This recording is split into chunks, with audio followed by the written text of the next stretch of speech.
Hi friends, good morning. ಇದು Thursday mini vlogs ಆಗಿರುತ್ತೆ. ಬೆಳಗ್ಗೆನೇ ಪಾತ್ರೆ ತೊಳೆದಿರೋ ಜಾಗದಲ್ಲೆಲ್ಲ ಬ್ಲೀಚಿಂಗ್ ಪೌಡ್ರ್ ಹಾಕಿ ಒಂದ್ಸಲ ನೀಟಾಗಿ ಗುಡಿಸಿ ತೊಳ್ಕೊಂಡಿದ್ದಾಯಿತು. ಕಂಪ್ಲೀಟಾಗಿ ಇಲ್ಲಿ ಯಾವಾಗಲೂ ನೀರಿರೋದ್ರಿಂದ ತುಂಬ ಪಾಚಿ ಕಟ್ದಂಗೆ ಆಗಿರುತ್ತೆ.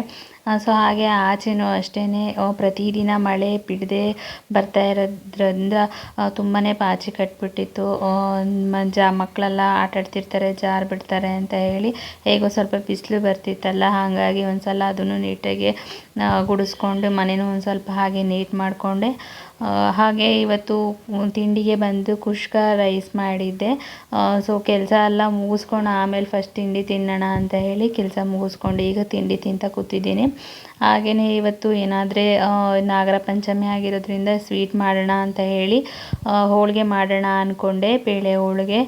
ಅದೇ ರೀತಿ ನಾನು ಇವತ್ತು ಮೈದಾದಲ್ಲಿ ಹೋಳಿಗೆ ಮಾಡ್ತಾಯಿಲ್ಲ, ಗೋಧಿ ಹಿಟ್ಟಲ್ಲಿ ನಾನು ಹೋಳಿಗೆ ಮಾಡ್ಕೋತಿದ್ದೀನಿ. ಸೊ ತುಂಬ ಏನು ಮಾಡ್ತಿಲ್ಲ, ಸಿಂಪಲ್ಲಾಗಿ ಒಂದು 4-5 ಮಾಡ್ಕೊಳ್ಳೋಣ ಅಂತ ಹೇಳಿ ಒಂದೆರಡು ಸಣ್ಣ ಕಪ್ಪಲ್ಲಿ ಬೇಳೆ ಹಾಕ್ಕೊಂಡು ಅದನ್ನು ನಾನಿವಾಗ ಬೇಯಿಸ್ಕೊತಾ ಇದ್ದೀನಿ.